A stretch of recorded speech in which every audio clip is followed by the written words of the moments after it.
Let others join. Let us start our class. Uh, am I audible to everybody? Hello? Am I audible? Hello?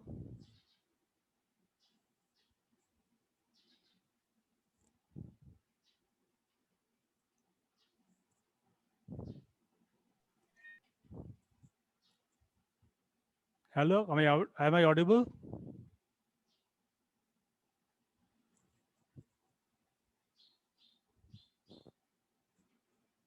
Hello? Am I audible? Hello? Yes, sir. Okay, let us start.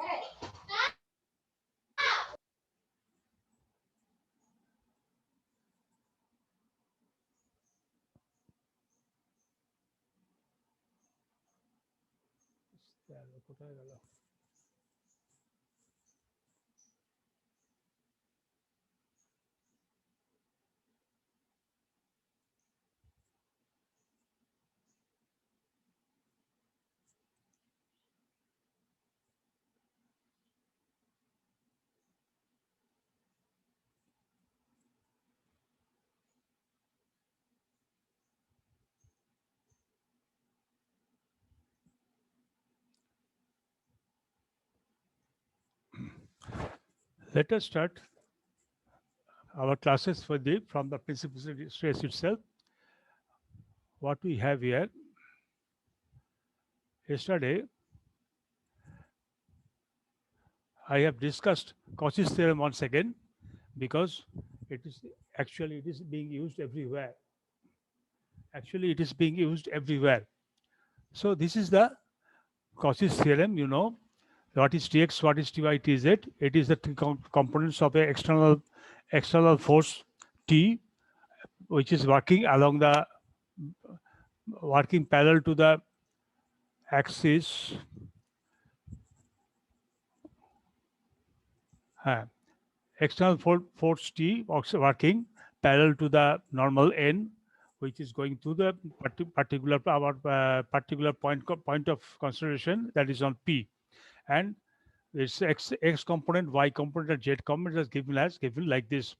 Now, the for strength and failure, we are supposed to consider, you know, the few questions we have to answer. Is there any plane passing through the given point on which the resultant stresses are fully normal, or in other words, resultant stress vectors is along the normal? First of all, we don't know whether the orientation of the resultant vectors. Here we have to answer whether it is perfectly normal, the resultant vector is normal to that particular plane itself. Next is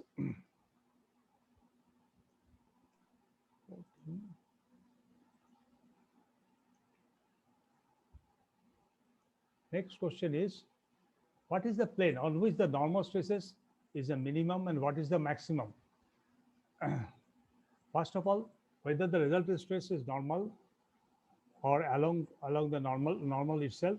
Next is the what is the plane, what is the normal stress on which the normal stress is minimum, and what is the plane on which the tangential or shear stress is maximum, and what is the magnitude. So we have maximum principal stress, minimum principal stress, and maximum tangential or shear stress. And our question is, what is the plane over which they are normal itself, and whether it is passing through the red point, say P. Now, if there is a plane N, which direction cosines are nx, ni, and z, just let there is a plane N whose direction cosines are nx, ny, and z, means the plane is a normal N, and whose this normal substantial angle, whose cosine angle with x-axis, y-axis, and z-axis, and whose cosines are is equal to called direction cosines, and this is equal to nx, ny, or nz. Now, on which the stress is wholly normal. If there is a plane N on which the stress is totally normal, but this plane n as a plane n whose normal is who is defined by its normal n has direction cosine n y and z, but the resultant stress is on which is wholly normal to it. So let sigma be the magnitude of this resultant stress, and what will happen? Then tau n t to the power n, or the t or the resultant stress which we are discussing so far is equal to sigma n. Means sigma n is the normal force, which is the actually the our resultant force Tx. Now, resultant force T to the power n. This component of this force Tn is a sigma nx, sigma ny, sigma nz. As the original, this is written like this because it is the original force is sigma n, and this component along x, y, and z are equal to sigma nx, sigma ny, and sigma nz. This is the Raster solution. Now, from the Cauchy's formula, what we have, sigma x minus sigma x minus sigma into nx, tau xy, ny, tau hy, ny. Same is the case with second equation, where sigma y minus sigma, and third equation sigma z minus sigma, and tau remains same as it was remains same as usual. Means tau is working on the xy plane and pointing towards y axis. Tau is working on the xz plane pointing towards z axis, etc. So now we have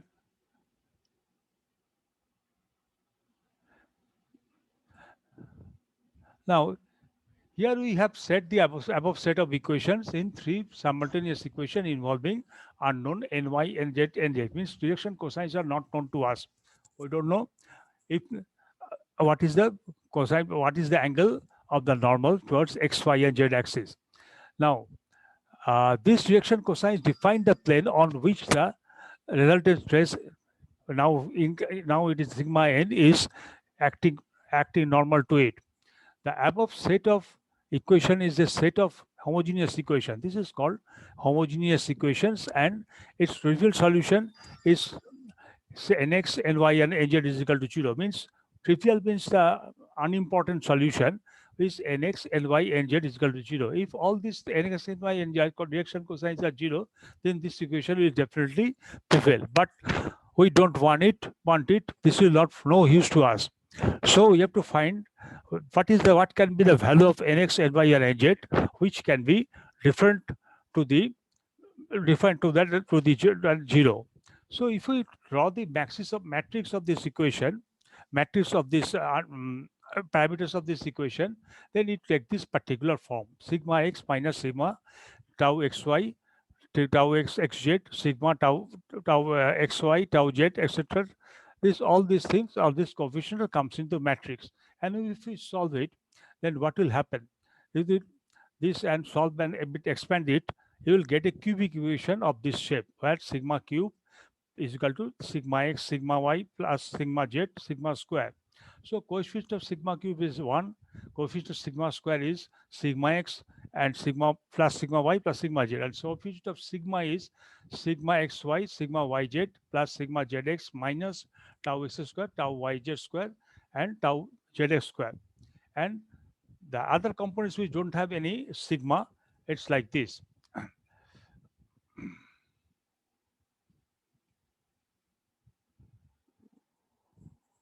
14. Just 1 second.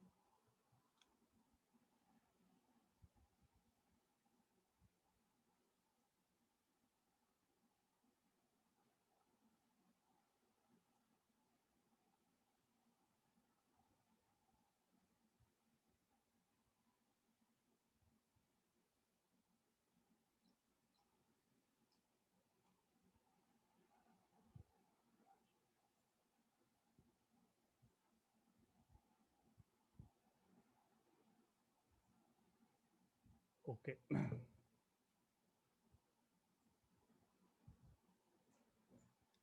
That is 15.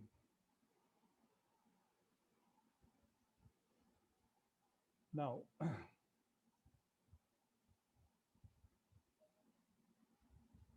The three roots of the cubic equation can be desegmented as sigma 1, 2, and 3. So all these three roots are real. So to solve the above cubic equation, we have to substitute any one of these three solution of two equation we have in our hand. That is 3. And we must solve corresponding nx, ny, nz, and to avoid the trivial solution or unimportant solution, we can use the condition nx square plus ny square plus nz square is equal to 1, or the reaction cosine of the normal along x-axis to the power 2, reaction cosine along y-axis to the power 2, and reaction cosine along z-axis to the power 2 of the normal n is equal to 1 itself. This equation or condition is used along with any two equations from the set of equations 2. That is that tau sigma x minus sigma x minus sigma into nx plus tau x by 10 to tau y, etc. Just in the last page, you have seen that. Hence, with each sigma, there will be an associated plane. These planes on each of which the stress vector is wholly normal are called the principal plane. Here we should suppose to have 3 planes of the sigma x, and all this plane, all these 3 values of sigma 1, 2, 3 are supposed to be normal to any one of this plane itself. These planes are defined as per our previous conclusions of previous definition of principal stress. These planes are defined as principal plane, and corresponding stresses acting normal to it is called principal stresses. We know the resultant stress is along the normal, so there is no tangential component of the principal stress, and the principal plane is also known as shearless plane. So normal to a principal plane is called principal stress axis. So on these premises there is no shear stress. So how will you do? You can simply solve the other simple stresses itself. It is like this. Now, in the last cubic equation, the coefficient of sigma cube, sigma square, and the last term can be written as sigma square, sigma, and the last term which don't have any sigma, and sigma cube have the coefficient of only 1. So sigma square of the coefficient is sigma x plus sigma y plus Hello. which is Hello sir. Hello sir. Hello बोलो sir बोल रहे हैं कि मेरे तरफ बहुत बारिश हो रही है सर, ठंडी सर, हम और क्लास नहीं करने से please tell me again not so fast बोल हेलो सर बोलो बोल रहे हैं सर कि बहुत बारिश हो रही है सर, ठंडी मेरे तरफ sir. Hello solution of cubic equation. Hello sir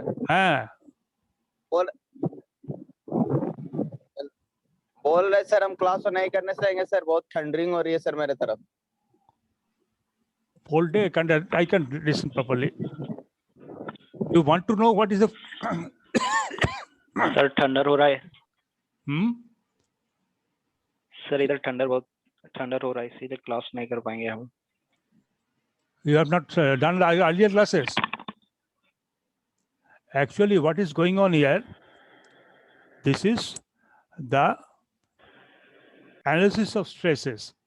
What we are going to do, what we are doing here, first of all, you see in your strength of material, what you witnessed is that what is stress, first of all.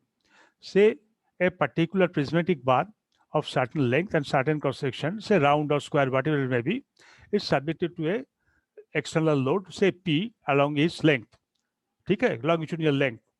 And this force is creating a resisting force among the tensile, among the cross section of the bar itself. Now, what we have decided in that case, in those cases of in the latter part of strength of materials, that this force is always, all these forces are equal, they are evenly distributed throughout the cross section, and they are equal to each other. And this force is creating a resistance force which is equal to the external load P divided by the cross sectional area, which is defined as the stress. And this stress is totally uniform over a cross sectional area. Okay? But now what we have seen in latter part of our work and what you will say discussion, actually these forces are not equal. Over a particular section, cross section, which is normal to the longitudinal axis, our thinking was all these form stresses acting over it are uniform everywhere. But it is found, observed that this is an oversimplification. These forces may be more and maybe less, or maybe exactly equal to the exactly average. So we have to find out what is the maximum force acting over it, acting over a particular point, and which is the point considered, and what will be that point, what is the location of the point. Okay. So but we need the maximum force because we need the design force, and with the maximum plane over which the maximum force is acting. Now what we have done, we have defined a point or find out a point in the space. We found out a coordinate axis, and we understood that a plane, whatever may be plane, a car is going through that particular point. Any point in space can have an infinite number of planes going through the points. So how we can define? We have defined each plane by its normal. Means each plane supposed to have a normal acting over it, and we assume that we consider a particular single plane whose normal is n and passing through that particular point in space. Next, we are going through the cosine vectors or reaction cosines. This normal n is substance to act an angle with x-axis, y-axis, and z-axis. This angle may be same, may be different. This cosine of these particular angles is defined as cosine reaction cosine of that particular normal n. Means the cosine of all the angle with the normal is coordinating is making with the making with x, y, and z axis is defined as direction cosines. It is usable because next we are considered a considered a prism with triangular side, and this triangular side, this triangular prism has three triangular side merging with the x, y, z, x, y, z, x, y, z plane, y, z plane, and zx plane. And fourth plane, say ABC, is at a distance h from the concerned point P. Now we are finding out this Cauchy equation, which is just shown you in front of you, which gives us the stresses in along the sigma x, the stresses in of this particular point along, that is given as tx, ty, and tz, and it is over this, each of the stress is has a suffix equal to 1, means this stress in the resultant of this stress is acting parallel to the normal or along the normal itself. Okay, from here we are making the principal stresses. Next we are coming the conception of principal stresses. Okay, we know previously from our conception the principal stress are those planes are acting on this plane where there is only normal stresses are acting, no shear stress are acting there, and the principal stress as the maximum or minimum or in between two. Three principal stresses exist here because we have a cube root of the value of the sigma x of sigma, that we can say sigma 1, sigma 2, sigma 3, and we are supposed to find out what is the value of these three principal stresses. And we should also have maximum stress which is acting on another plane, but their principal stress, normal stress is not equal to 0, but principal stress where the principal normal stresses which acting on a plane where all the shear stresses or tangential stresses are equal to 0 as per our earlier notation. This is I'm teaching for last 7 days, so I can't repeat it again. I have repeated a number of times. So I am coming, so I want to progress a bit like this. Please follow here. And if you go through the books, you can, it's clearly written. I will give the notes when the LMS will start. Now, the coefficient of we can shortly written coefficient of sigma squared sigma and the last term as L1 sigma x sigma plus sigma z, and L2 sigma xy sigma yz sigma zx, and minus tau xy minus tau yz and minus tau zx. And L3 is the remaining part of the equation itself, just I have shown you in the last page itself. Now, this L2 can be written as a matrix form like this, where sigma x, sigma y, this is the sigma x, sigma y, and tau x, y, tau x is here. And this is the minus. It just happens if you break up this matrix. Same is, this is the matrix, sigma y into sigma z. This is this two, and tau z square is the here. Z y, tau y z square is given here. This is given here. This is the tau y z. Same is the case with here itself. And the last equation L3, we can make a matrix of 3 dimension like all these things. Now, equation 4, now we can written as last equation, sigma, it is not sigma square, but it's sigma cube. It is wrongly written by me, minus L1 sigma square plus L2 sigma square and L3 sigma square. These quantities, L1, L2, L3 are known as the first, defined as first, second, and third variant of the stress, respectively itself. And invariant, first, third variants of the stresses itself.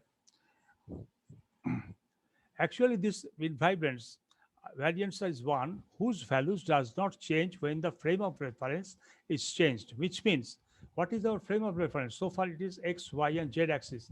If the frame of reference changes to x dash, y dash, and z axis, z dash, it is another frame of reference. At this same point, this a point in space can have a multiple frame of reference. Now, with respect to this frame of reference, the stress components will change like this. Sigma x dash is not written here. Sigma x dash, sigma y dash, sigma z dash, and tau x z y dash, tau y dash z dash, and tau z dash x dash, etc. Okay. And the values of L1, L2, L3, this says variants. These variants are, we can show, will be L1 dash, L2 square, dash, L2 square, and L3 dash. 16.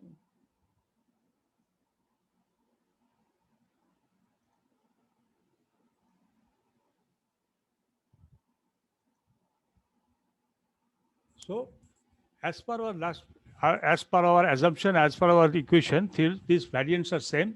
L1 should be L1 dash, L2 should be equal to L2 dash, L3 should be L3 dash. So, in other words, sigma x plus sigma y and sigma z, this summation will be equal to sigma s dash, sigma y dash, and sigma z dash. Sigma x may not be equal to sigma x, but their total summation will be equal to each other itself.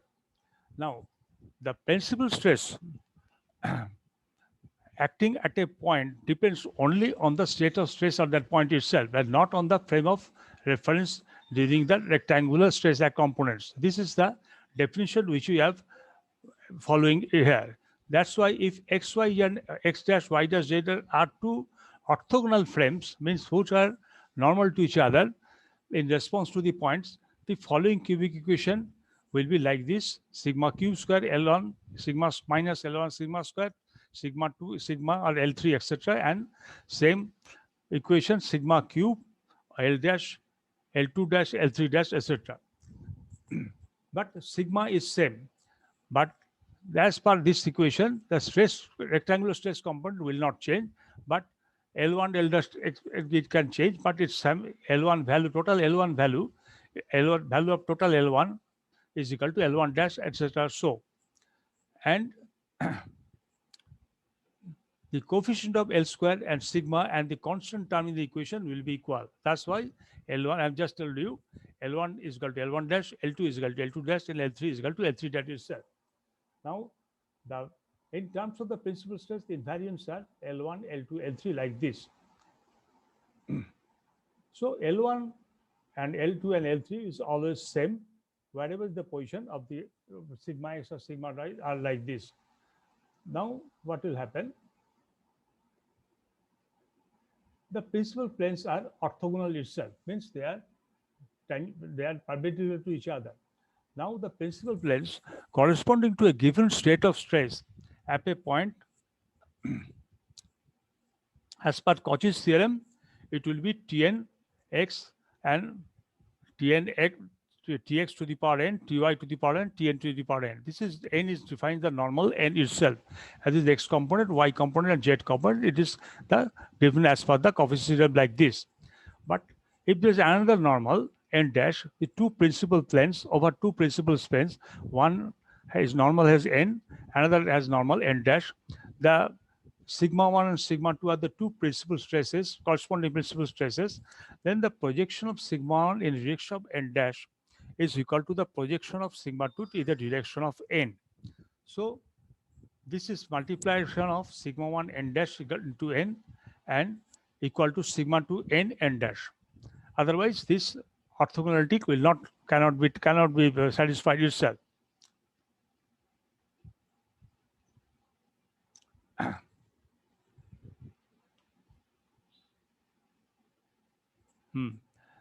If nx, ny, nz are the direction cosines of n and same is the direction cosines of n dash, then what will happen?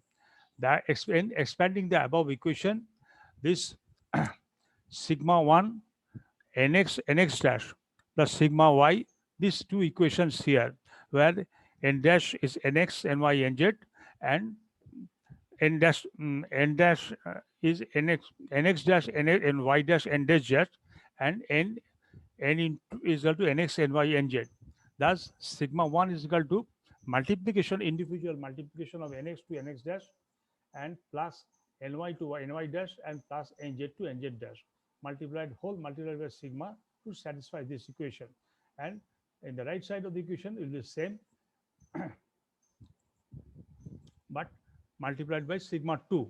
These both two sides are supposed to be equal as seen here. But just 1 second, next page.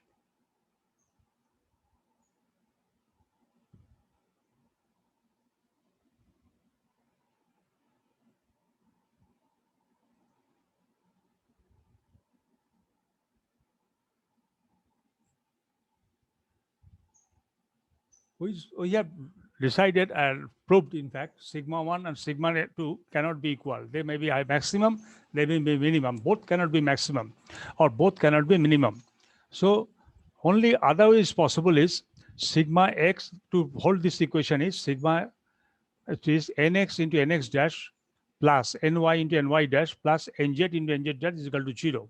Only this will satisfy our equation itself. Now, if n and n dash are perpendicular to each other, then they are orthogonal to each other or perpendicular to each other. The similar consideration to other planes, n dash, n double dash, is on which the principal stress sigma 2 and sigma 3 are acting, and for following the same argument as above. So we find that n1, n dash, n double dash are perpendicular to each other. Similarly, n double dash are perpendicular to each other, etc. Consequently, the three principal stresses are mutually perpendicular to each other. So there are sigma 3, sigma 1, 2, and 3. One is following n dash, one is following n double dash, another is following n triple dash itself. One is only n, next is n dash, another is n triple dash. And these three normals are mutually perpendicular to each other itself. Only then the principal stress itself can be mutually perpendicular. Next, let us go some numerical solution. Consider the cubic equation, say y to the power cube p y square plus q y plus r equal to 0, whereas p, q, and r are constant itself. Let us substitute y is equal to x minus 1/3 p. This is a substitute which is being decided by our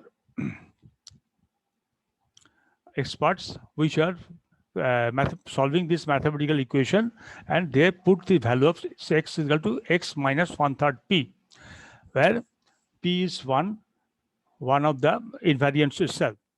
This gives us the value as, if we put like this equation will take the form x cube plus x plus ax and plus b itself is equal to 0 itself, where a is supposed to be 1/3 3q minus p square, and b is supposed to be 1 by 27, 3p cube minus 9p cube plus 27 r itself.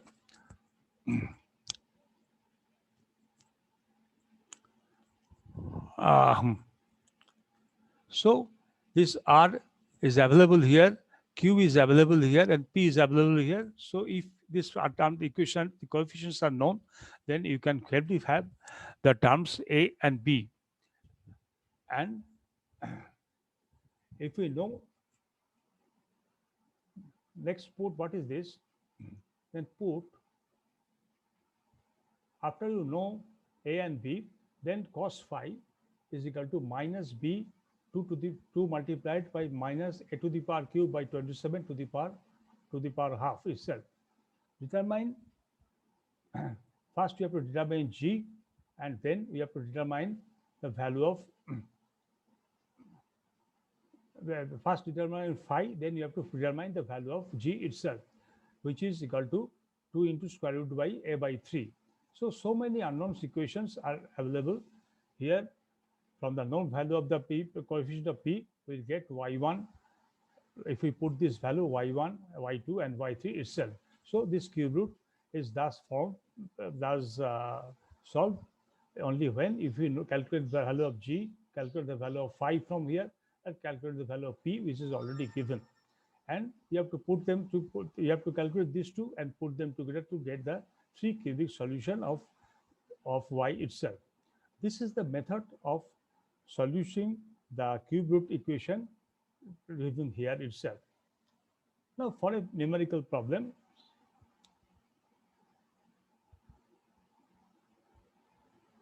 at just 1 second.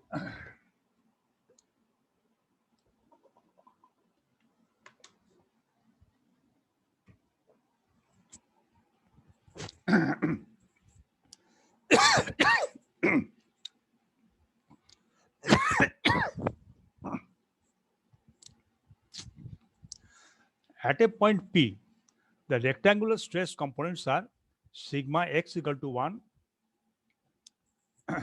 sigma y is equal to minus 2, sigma 2, sigma z is equal to 4, and tau xy 2, tau yz minus 3, and tau z is equal to 1. So all the coefficient in Cauchy's theorem is given here, all in kilopascals. Find the principal stress and check the variance itself.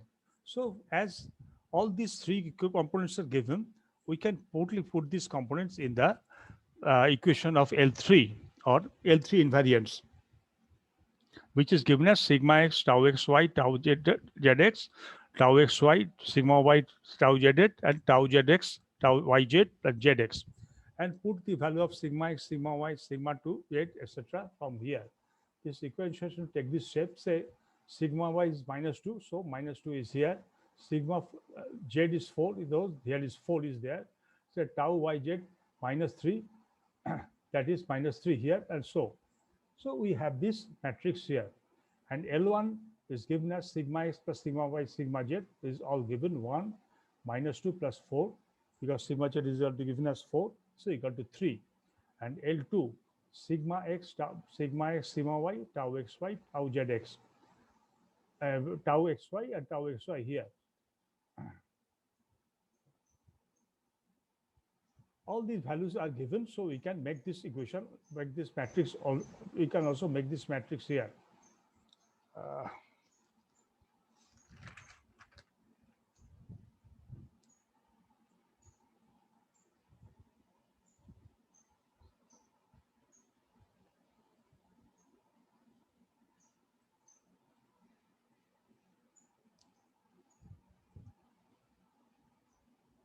So if we solve this equation, then we have L1, L2, and L3 itself. So function of sigma will now become sigma cube minus 3 sigma square minus 2 sigma plus 43 equal to 0. So from this cubic equation, we have to found the standard method. We have just discussed that here y is equal to sigma. In our earlier equation, just have discussed, p is equal to minus 3 here, q is equal to minus 20 here, and r is equal to 43 here. So what is the value of a? 1/3 3q minus p square. You put the values of here, 3q is equal minus, so here is minus 20 you have put, p is equal to minus 3, so here minus 3. So 60 minus 9 is 69 divided by 3 equal minus 23 itself. Same is the case with b. Put the value of p here, minus 3, pq, minus 3 minus 20. So all milk is a minus 9 into 3 into 20, and 27 r is equal to 43. Both are positive. So this is negative, this is positive, this is becomes negative because this is 27, which is minus 27 multiplied by 2 is a minus 54. So the equation becomes 20 equal to, so b is become equal to 21 itself. Now cos phi minus b divided by 2 into minus a cube divided by 27 to the power half or square root.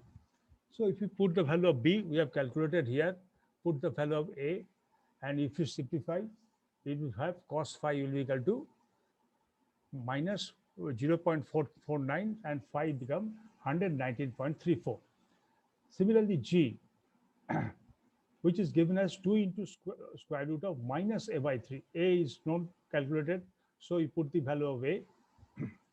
Thus, it becomes 3.19 itself. And sigma 1, y1 is equal to g cos 190 degree minus 0.34 divided by 3 minus p3. That becomes 3.45 itself.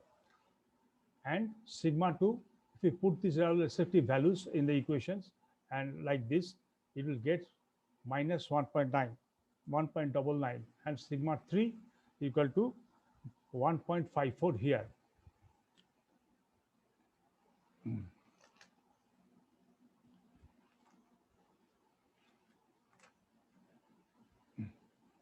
Now, we don't have that time.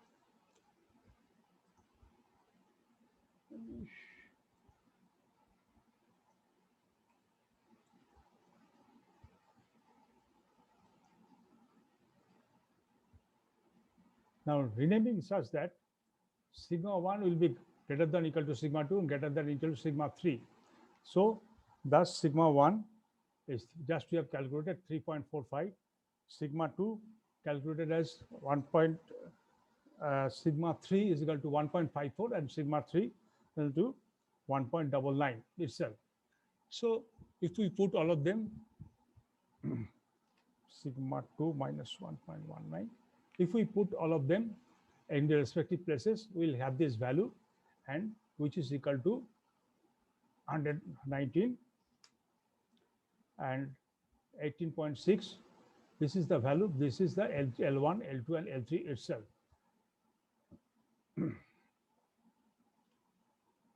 So this problem here is being solved if we know the value of the coefficient given to us. Next, what will be the problem itself is, another problem is here.